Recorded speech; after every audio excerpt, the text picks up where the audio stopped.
Bangkay ng dalawang mag-aaral na inanod sa rumargasang tubig sa ilog sa Sagay, Negros Occidental na recover na. Radyoman Albert Diner, RMN Bacolod sa detalye.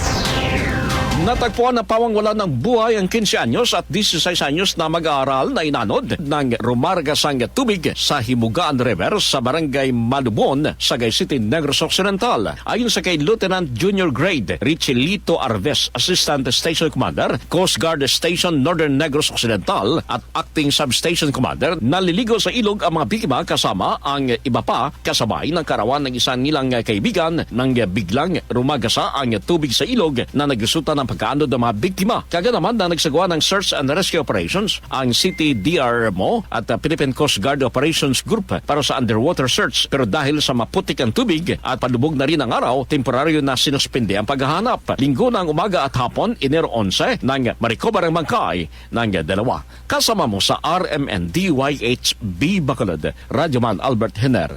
Tatak Karamen. RMN Network News.